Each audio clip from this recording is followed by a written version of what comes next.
Last time on Just Create, we built 2 more holes at our mini golf course, ran into Foxy, and received an order for Mark 1 barrel bots from Stam. Today, we're going to build even more of our golf course, and we're going to try and smash through as much of it as possible so we can get this course open. First, though, we have an order to fulfill for Stam, so we're just going to load this up. We need the antenna, we need heads, we need torso, left arm, right arm, and the kinetic module. We've got a little shipping crate we're going to go take over to him. We've also got the invoice in here as well. So 6 Mark 1 barrel bots at 6 diamonds each, which is 36 diamonds, the 28 diamonds for the warranty, free delivery, so 64 diamonds total. I'm sure he'll be fine with that. I mean, we didn't actually discuss the price, but I'm sure he won't mind. As long as he doesn't find out I said to Foxy he can just use them whenever, but it's fine. So if we do this and pick it up, wonderful. Now let's go get this delivered. Stam! Gotta have words with you. You scared me. 2 things. Yes. 1, I have a delivery for you. Yes. 2, I just went to go collect the profits from the power generator, and there doesn't seem to be anything in there apart from 1 token. 1 token? When did you collect them last? Ooh, yesterday afternoon, I think I popped by it. But even then, there was only like 20. There was only like 20 tokens in there. Everyone else had about 12 stacks. Yeah. Is that a problem? Well, yeah.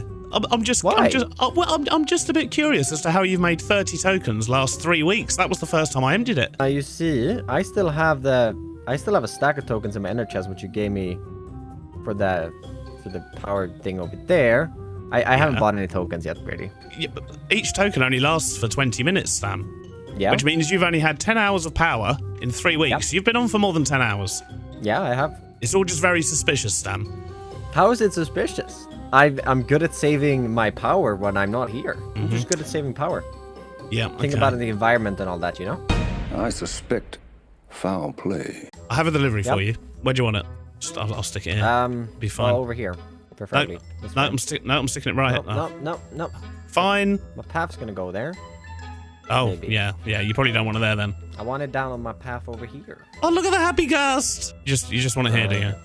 Yep. Right. Okay. Right. Give me a sec. Just do that and do that. Yeah. One sec. It's just close your eyes, Stam. It was here the whole time. Yeah. Yeah. There you go. Your delivery has arrived. It's right. Yeah. You should have everything you need. Yeah. And the invoice there as well. Yeah. Yeah. So you wouldn't want to do it for a custom tree, like a complete custom tree at your base. No, even like no schematic. Just I've bought every single one of your custom tree schematics, Stam. Yeah, but I'll make you a brand new custom tree. Just for me. Yeah, just for I'll be honest. I've not really used the ones I've got so far, Stam. You want to buy more? I'm designing more. Yeah, it's fine. I'll tell you what. We can take off the warranty. You can just get it without the warranty. That'll be fine. All right. Yep. Fair enough. Yeah, sound good? Basically, I need diamonds to spend in Chosen's Mall. So, yeah, that's kind of where I'm at, Stam. Me too. Yeah, I mean... lost your biggest tough customer recently, so, I understand it hurt the pockets. Yeah, Foxy stopped buying my tough. Yeah, I stopped buying the tough as well. Oh, I know, but Foxy bought about 50 shulker boxes. Oh, I feel like you're set for days then. Well, I would have been if I hadn't then spent all those diamonds in Chosen's Mall. Yep, yeah. Like, yeah, you know how it is. Yeah. Cool. Right. Anyway, I'm going to disappear. Enjoy your bots. If you have any Thanks for the bots. If you have any trouble with them, then well, you didn't take out the warranty, so not my problem. See you later. Excellent, that worked like a charm. I managed to absolve all responsibility if the bots go rogue. Not sure they can be trusted. And I've got some more diamonds to spend at Chosen's Mall, which is good. Although I am very suspicious about Stam's power usage. He's only managed to get through 30 tokens in about the same amount of time. Everyone else got through about 10 stacks. So we'll keep an eye on that one. So let's add these diamonds to our ever-dwindling supply. Dump all of this in here. Get some jetpack fuel and rockets. And let's go take a look at our course. I could probably do with eating something as well. So the last hole was this flooded room here. And what I want to do is then have a set of stairs that goes down. Not quite that far. But the stairs are going to come down to here. And then the next hole is going to be in this direction, which is going to be a flooded sort of wide corridor with a few shipping crates that you have to get the ball across without going in the water. And then we'll crack on from there. So I think the first thing I want to do over there is get the floor in, build up some walls, and make sure we've got a nice room to be working in. Things have changed a little bit around here. That last clip you just saw was actually recorded almost a week ago. I then went to bed and woke up with no voice, which, as you realise, makes it very hard to record videos. My hands and my brain still worked, however, so I've spent the last 5 days building. Just building. And we now have all 18 golf holes. And the good news is we have replay mods, so you don't completely miss out on all the building. In fact, here's an epic time-lapse of the entire thing.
Well, I think that's definitely the longest time lapse we've done in a long while. But yes, we do now have all 18 holes complete. We have one complete golf course. This, of course, is hole 11 with the shipping containers, which I've decided not to actually put ice on the top of, which after getting used to hitting the ball on ice should make this one a little bit more tricky, especially with all the water hazards we have laying around. And then hole 12, we've got another connecting corridor. This is what I like to call the corridor of Daves. There's lots of Daves going around. In fact, there should be another one here. Why have you stopped? That's weird. He's on powered rails. He definitely shouldn't have stopped. I'll have to keep an eye on that, make sure it doesn't happen again. We don't want those stopping when people are actually playing. Hey, buddy. There we go. That's better. The corridor of Daves is back, but this should be a nice relaxing point after a few stressful holes. It's fairly straightforward. You basically just need to avoid all the Daves, and this pole here, very, very annoying, no doubt. But I think it could also be potentially possible to get a hole-in-one on this one if you bring the right clubs with you. We then go through into a corridor with an elevator shaft, but there is no elevator on this one, so you have to climb your way up.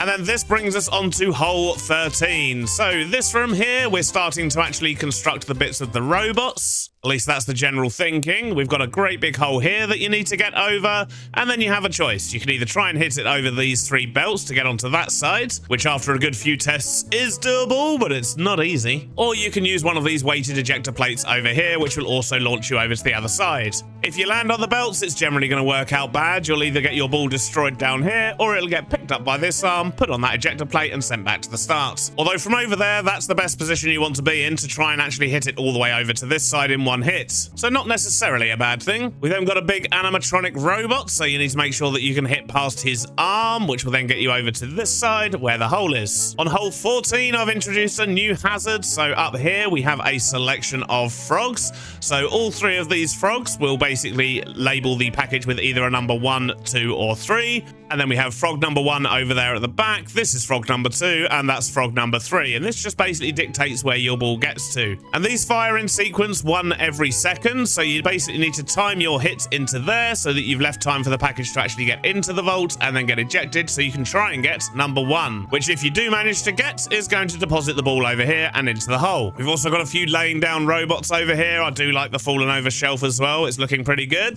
Then we go on to hole 15. And over here, we've got a couple couple of options. Where the ball comes out is going to be behind here. It's generally quite awkward to start. Sometimes it ends up very close to the forklift. But you can either go around this side or you can go around this side here. Then you've got to get past the spinning box, who does actually have a couple of funnels. He will pick up any packages that land in the circle around him. And if we quickly jump into free cam, you can see those packages then get destroyed. Once you've got past him, you've then got to get past this Dave bot as well. And I'll be honest, he doesn't actually pick up packages. If you look at the front of his face, you can see that the funnel is going in the wrong direction.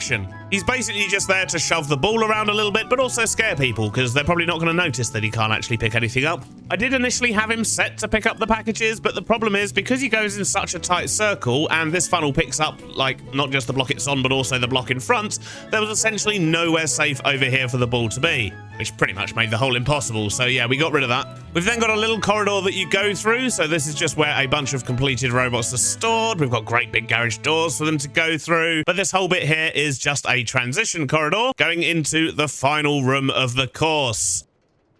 So this is where all the bots are constructed. You can see this big chain going through the middle of completed bots, which will then go down and into the storage room. We've got a bot over here that's having his legs attached, which just creates a nice hazard for us. But let's have a look. So hole 16, we've got some extra arms for the bots here as well, just as a little bit of decoration. But essentially you want to go this way. You can either try and launch over the fence and over the hole, or you can try and go past these legs here. And then once you get to this side, you've got two options. You can go around this way and hit into the hole over this side, or you can go around this side, which actually goes through a container, but lines you up perfectly for a nice easy shot. We're then on to hole 17, which is getting very close to the end now. And I figured at this point, some people are just going to want to hit the ball really hard, because we've not had much opportunity to do that yet. So that's what this hole is. It's a very long hole, and the only hazard is, well, a bunch of other holes that you don't want to go down. But this one basically goes around the corner here, and you just need to get the ball all the way down to the other end. So, as I say, there are a couple of hole hazards. We've also got a Dave going around, but eventually you'll get the ball down to this end, and this is the hole. And then finally, hole 18, where once again we do have another moving bot to create a hazard, although that seems to have switched. That arm should be coming lower down. What's going on there? Why has that changed?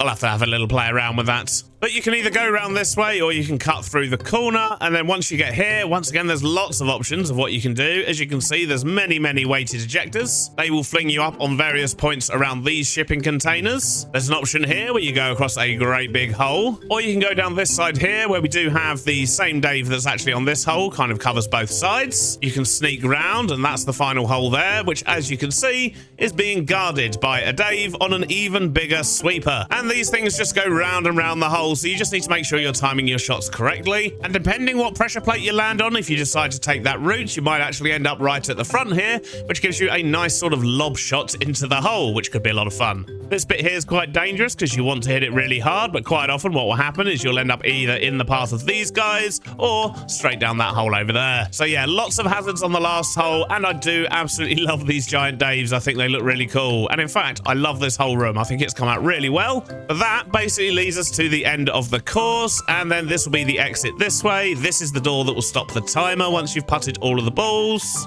And then this great big corridor just loops all the way back round. And I'll be honest, that corridor could do with a bit of decoration, but eventually it loops back round this way, and I need some food. And this here exits straight into the shop. And you can't get back through, which is good. But that is the entire golf course. We're not quite finished yet, however, because we still need to put in the timing system for the time trials and a few other finishing touches here and there. But first up, I think we will start with the time trial. And I've been reading the comments, and there's been a good suggestion, which is for the time trial, instead of actually having it so that the time starts as soon as you put the key in the door, why don't I link the time trial up to this button? And the reason I don't want to link it up to this button here and start it at this point is because the time trial is technically still going to run even when there's multiple people playing. So the time is still going to be going around, and if somebody needs to restart this hole, or if there's more than one person playing, then when they press that again, it's going to stop the timer. So obviously that's no good to us whatsoever. So we are going to use a signal that gets taken when a diamond goes into the door, but maybe we'll also have a lever that you can flick to basically turn on and off the actual time trial part of it. We're then also going to need to hook something up at the exit of the golf course, make sure another signal gets sent when someone walks through the door, which once again, when you've got multiple players, is going to send multiple signals, but I think if we put a good sort of 3 or 4 minute delay on there, that should be enough to stop any sort of problems. Maybe, potentially, who knows. First things first though, we need to work out a timer system, and I think this should be fairly straightforward. So let's just do a quick test out here, but I reckon if we did something as simple as that, and had a block there, we need a redstone torch, put that there, that should lock this hopper. Perfect. And then if we were to put a timer here and set it to 1 second, then if we look in here, that should literally count up second by second. And I think a system as simple as that should do the trick nicely. So although that works as a timer system, it doesn't accept a redstone signal to turn it off. So what that tells me is that we need to do something else here. If we get a couple of repeaters, then what I should be able to do is if I just put that in there, put the pulse timer in there, and with the knowledge that the repeaters will actually add a tick, that now should still be 1 per second. Although apparently that's not turning off the torch. What's your problem? Although if I extend that to 2 ticks, it does. Set that to 20 ticks, I guess it doesn't add time. Either way, that seems to be working fine. It's counting down 1 per second. But now, if we power this, that locks it, and that should stop the timer. Okay, cool. So that's how we're going to need to control the timing system, I think. So our on-off switch is actually going to be here. So somebody puts a diamond in the door, the timer starts, they come out the door at the end, the timer stops. What we're then going to need to do is read how many items are in the box and display that on the board. That should be easy enough. And then we're just going to need a system to put these items back in that box after the game is finished. So that's the basic concept. It should work. Now we just need to try and actually integrate it into our builds and do some testing to make sure it is actually going to work as opposed to just kind of, you know, hoping, which is what we're currently doing. Right, now let's grab our truck, head indoors, and see what we can do. I really want to get this place open today if we can. And I have had feedback regarding the music as well. Most people seem to like the chords. I've had a few suggestions for other chord types, but I think we're actually going to stick with what we've got. However, there is a bit of a problem, which I hadn't noticed because I don't play with headphones on, but this is kind of directional audio. So currently, when the audio plays, it's only playing in the right ear of headphone users, and a lot of people watch the videos just with their left ear on. So yeah, I had quite a few comments saying that they couldn't actually hear it, or, you know, it's only coming out of one ear, so they didn't realize at first. So I should probably actually move where this bit is to either hide it underneath so that it's actually central to the door, or I need to duplicate this on the other side so that it actually comes out of both ears. But I think moving it to the center is probably going to be an easier thing to do. And in fact, I might do that first, because if we do that, that's going to give us lots of space up the top here to then be able to build our timing system. So we're going to need space to build this, and there is space down here, but it's also dark and there's probably nasty things down there. I mean, it might actually be easier to put it on top here. I reckon if I was just to dig out these blocks, there's probably enough space. It'll be directly above the door. Yeah, let's do that. Smashy, smashy time. Beardy. Oh, here is Stam. Stam? Yes? Hello? You're still here, are you? Yes, but look. First official mini golf high score. Oh. That means that all the holes are done now? Yeah, I've not actually told my viewers yet, but yeah, I did do a test run and I got 87. Just my test run. I didn't put it in a video, so the viewers are probably a little bit confused right now. But yeah. Well, it was when I lost my voice. I thought, I'm just gonna have a little go once I completed all the holes, and that's what I got. But yeah, but yes, all 18 holes are now complete, Stam. I'm just putting in the timing system for the time trial. Very exciting. Now we just have to wait 3 weeks before your videos are out, and then we can play. No. Well, because I've been ill for the last week, I've not done any proper recording. So yeah, video wise, this one is coming out in 6 days. 2. Oh, okay. That's actually not that bad. Yeah. Interesting. Exactly. Might have to schedule some golf next week then. Yes. We could do some golf on stream as well. Yes, that's my plan. Yeah, Anyways, yeah. I need gold, Beardy. And you have gold. Oh, I do have gold. And I got yelled at for taking it out of your locked storage last episode. Who yelled at you? People in the comments. Good. Even though I gave you half a stack of diamonds. Yeah, you did. I did actually. I found the diamonds. Yeah, you did? Yeah, I did. It was 28 diamonds. Which I don't know how much gold you took, but whatever. 3 diamonds. I took maybe 16 stacks of gold blocks. So I overpaid maybe. But no, just ingots. Oh, of ingots. Oh, okay. Yes. then yes, you probably did overpay. Cool, right, you need gold. Yes, let's quickly do a funky transition to my base. Funky transition. I think I need like 12 stacks. Just 12 stacks of ingots. Yeah. So that's not even 2 stacks of blocks, Stam. No, or 2 stacks of blocks. I could take 2 stacks of blocks. That'll actually do me for a while. Okay, right. Let's see how much I've got over here. Oh, don't get run over. I have 12,000 blocks. Yeah, can I have 2 stacks, please? It's raining gold. Here you go. Here's my... Okay, I took 2 stacks. What do you want for him? I literally have no diamonds. I spent every last diamond I own on that golf course, so I will take whatever you give me.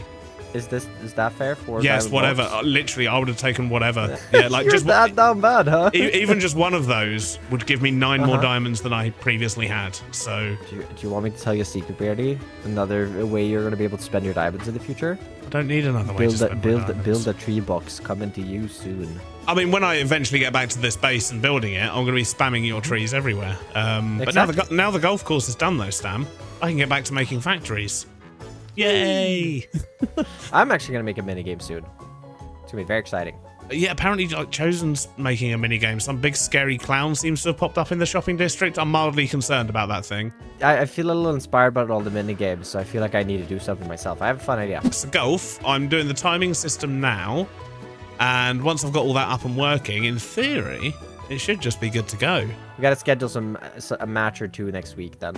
Yes, definitely. But I think full matches are probably going to be stream only because they're a bit long for video. Oh, yeah.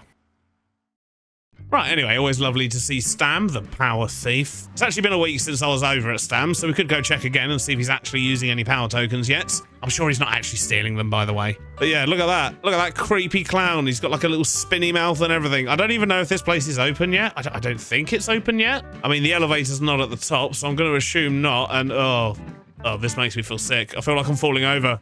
This is so weird. Right, let's leave. But yeah, we're definitely going to check that out. I think it's some kind of archery game or something. I'm not entirely sure. But anyway, where were we? Ah, yes. Smashy, smashy. Okay, so I've got the music back above the door now, and that is working wonderfully. I just took a schematic in the end and then blasted it into existence with our truck over there. So now if we just remove this one here, we should have all the space we need to make our timers. Alrighty, let's build this timer system, shall we? And we're gonna need a proper on-off switch. So I guess we can probably just piggyback off of this, because this is the switch that turns the light on and off. So basically when someone's doing a speed trial, the light comes on. So yeah, I guess we will use this to also start the timer, or at least that signal, I should say. Right, let's put in some volts. I think we're going to use, because this way we can actually store more items, and that gives people like over half an hour to get through it. I mean, if it takes longer than that, then well, I don't think it's going to need to go on the scoreboard, really, is it? Let's be honest. So if we have 2 volts like that with a hopper between them, and we'll do what we did last time, we'll have a redstone torch there that will lock the hopper. We'll put in the repeater, which we know needs to go on 2 ticks. This is set to a second. We'll have a second repeater there with a redstone link. And that redstone link, in fact, no, we don't want a redstone link there. What we want to do is have that. So that's going to lock it and stop the timer from working. So at the moment, the light is off.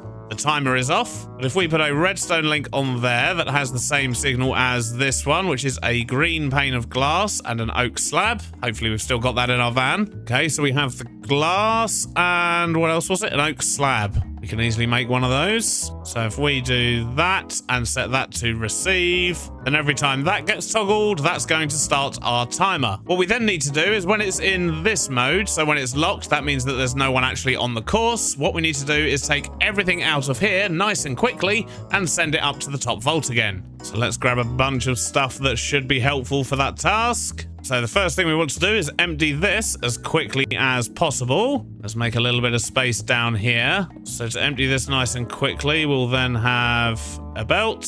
We'll have a chute that goes up to here. We'll have an input brass funnel there with another belt. Let's just get all this powered. So if we do that, that's going to power that one. We need another input funnel here. We're also going to need a fan down the bottom here to actually blow the items up. So let's get that some power as well. Items move upward. That's exactly what we want. Then we just need to send this power up to the next belt. And that is going in the wrong direction. Let's quickly fix that. There we go. So anything we chuck in there is going to get locked in this one. But when the redstone signal is active, or when the switch is on, that's going to filter through one at a time. Excellent. And the system is currently reloading back up here. So what we need to do now is lock this hopper once again with this same signal. So if we were just to do that, get that same signal in, then that should, in theory, work fine. Let's just get these vaults filled up before we go any further. So I think the easiest way to do that is going to be to grab lots of wood, turn it into planks, and then turn it into sticks. So let's just get rid of the cobble that we put in there earlier. Make sure the system's nice and clean. And then we're just going to start loading it up with sticks. Okay, the system is full. I officially can't get anything else in there. So let's just do a quick test. So if we put our token in, that should start the music. That's going to go up. The timer will start when the light comes on, which is just as the doors shut. So I think we might need to reduce the time delay on that. I think I want the timer to actually start the second the door opens. That is now sending that signal. Wait a minute, is that a spruce slab, not an oak slab? I think it might be, you know. So let's swap out that one down there. Yep, there we go. The light's coming on now. Okay, cool. Right, so the timer has started. Things are going into the vault. Everything is working wonderfully. Good, good. So now what we need to do is set up a trigger at the other end of the course. So when you go through the doors, it triggers this one. So when someone walks through the door that's in here, so this door, so it's walking over those two pressure plates, basically. So we need to link those together first off.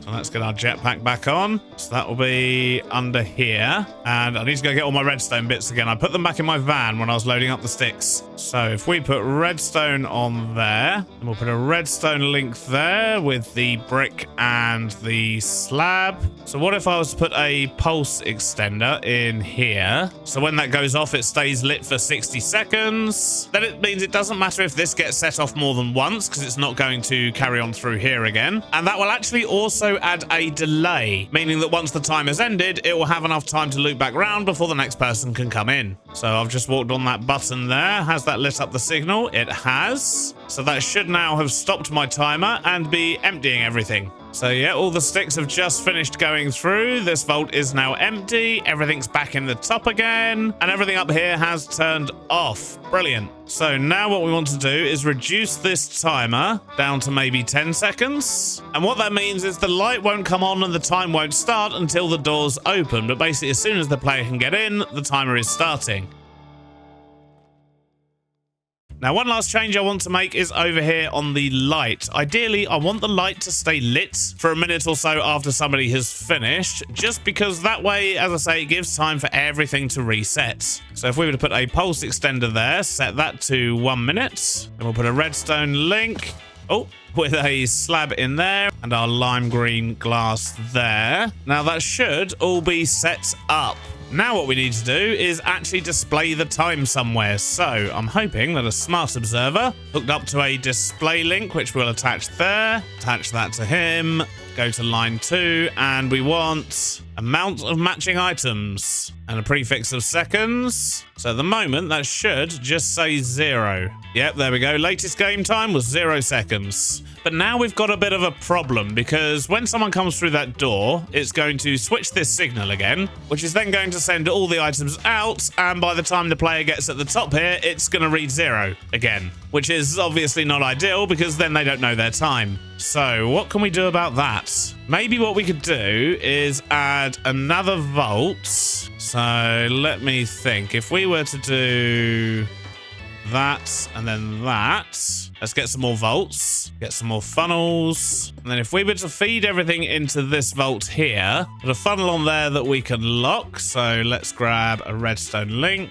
and we'll make this one red instead of green like the top one there, and we'll set that to receive. So that hopper's going to be locked. So what we actually need to do is remove the observer from that vault, put it onto this one here. Get the display link hooked up again. Set that to seconds. All right. So now what should happen is the game will start. They'll all get counted in here, and then that won't actually be displayed anywhere. When the game finishes, I'll unlock this chute here, which will then send everything round this way. They'll get held in this vault here, which is what's going to display the score. Then the next time someone goes in, it's going to switch round again, which will unlock this. So all these sticks will go back in the top. They'll start counting round again. There's always going to be extra sticks in there as well, so that's good. So in theory, that should actually work. Let's just do another test, shall we? So let's start the timer, or at least open the door. The timer won't actually start until the light comes on, which should be any second now. Yep, there it is. So that has started our timer. We can see that's doing its thing.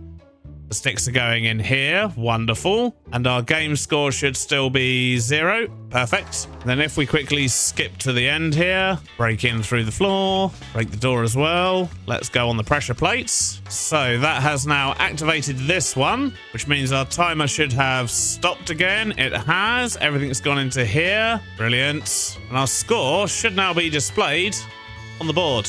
Oh, no, one moment. I haven't actually set the filter on the observer, so let's grab a stick, chuck that in there, and no, it's still not displaying the score. Why is that? Did I maybe not link up the display link properly? Right, let's try that. Yep, there we go. Now it's working. I just didn't set it up correctly. And now if I go through the system again, when this light comes on, it should reset this to 0. Yes, there we go. Perfect. All right, the system works. So I guess the only thing left to do now is to set a time for the time trial, right? That seems like a good thing to do. I am, however, going to bring this interval down just to ½ a second instead of 10 seconds, because otherwise it's going to keep adding 10 seconds onto the end of everyone's score. With these boards, we need to reset this because we are actually on the 1st of September as I record this. So that is a new month. Then I need to grab this board here, change that one to September. Oh, let's add a couple of spaces. Set that one to September. And all time, that is still technically accurate. My all-time best score is 87 because it's the only score I've got. So let's grab our clubs. We'll have a little playthrough. We'll set some scores and hopefully we can beat the 87 we got last time.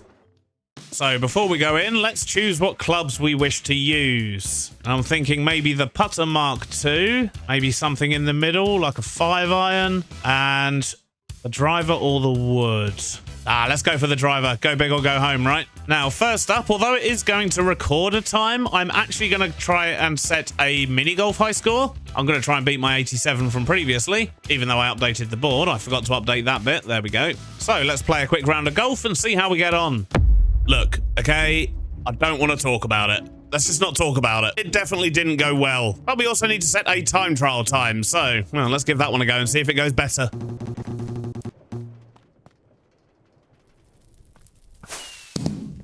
I mean, for a first attempt at a speed run, I'd say 620 seconds is probably okay, maybe. I don't know. I don't really have anything to compare it to. And I can guarantee my stroke count was definitely very high. But I do feel like I was at least fairly quick. And I haven't shown the whole games of me actually playing these two games and setting these scores because ideally I want to see other people play the holes. I don't want to give away all the secrets. But I will be playing plenty of rounds on stream. I'll be doing some time trials as well as just some general mini golf games with the people on the server. And they will, of course, all be uploaded to my second channel as well. But yeah, I figured if I'm going to show you a game on the golf course, I'd rather show you a game where we're actually playing with people. It's going to be a lot more fun for all of us. I also realized there could be a potential problem with this timing system with the way that I was actually locking the repeaters. And because the repeater was firing for 2 ticks every 20 ticks, there was about a 1 in 10 chance that the repeater would actually get locked turned on, which would of course break the entire system. So to counter that, I've actually just changed the system up a little bit. We're using a sticky piston with a block, and that will connect the system whenever this torch is not lit, which is a much more reliable way of doing the timing. So I guess all that's left for me to do now is to set some prices. And thanks to these diamonds from Stam, I can actually do that now. I didn't have a single diamond before, so I do need to price these up. We're just going to do 1 diamond per game, and we're going to do 3 diamonds for club rental. However, I do need to move these signs. That's clearly not working. Can't actually see the prices unless if you do that.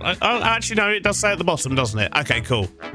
Yeah, that's fine. So now comes the tough bit, pricing up the clubs. So let's set the putters to 2 diamond each. The wedge to 3 diamonds. In fact, I think all of these ones over here could be 3 diamonds each. The range starts to get quite good once you get to here, though. So let's bump these up to 5 diamonds each. And then we'll have the wood set to 7 diamonds. And the driver, we'll set that to 10 diamonds. Just random prices, but people are only going to need to buy these once. So yeah, hopefully that's fair. Now, this monster also needs a price. A completely ridiculous price that no one's ever really going to buy. But if they do buy it, then I'll be rich. That's my current thinking anyway. However, with the Create shop, the largest price you can sell something for would be a stack of diamond, or a stack of diamond blocks, I suppose. But that's not expensive enough. So we're going to grab a graffiti can. I'm going to jump into Photoshop. We're going to make a quick sign, and we'll set a nice big price for it. There we go. The golden cart, 10,000 diamonds, one of a kind. As I say, I don't expect anyone to actually buy that. And of course, they're also going to have to ask me if they want it, because it won't work with the shop system. But yeah, who knows? If someone does buy it, at least I'll be rich. So with that all sorted out, I think the mini golf is finished. Is it actually finished? I think it's finished. We could do with a little bit of landscaping out the front, but that's just something I can do on stream. But it means I can get rid of the coming soon sign and, well, just let people know it's open. Maybe I should even approach X and try and put an ad in the local newspaper. I'll imagine we're due a new edition any moment now. But I'm so pleased this is done. It's been, well, a bit of a labor of love, really. It turned out to be a much bigger project than I initially expected. But hopefully people come along and play it and actually try and set some high scores as well. I mean, I had to put in some kind of replayability factor, so that's where the time trial comes in, and I reckon I can beat 620. I mean, that's like 10.5 minutes. That's not good at all. But now this is done, that means the next episode we can crack on and build some more factories and start expanding our mega base. And as always, you can play this golf course yourself. You can grab the schematic from my Discord if you're a YouTube member, Twitch subscriber, or Patreon supporter. It may take me a few days to get them up, but they'll be available for you very shortly. But that's all we've got for today, so thanks for watching, and I'll see you on the next one. Bye-bye now.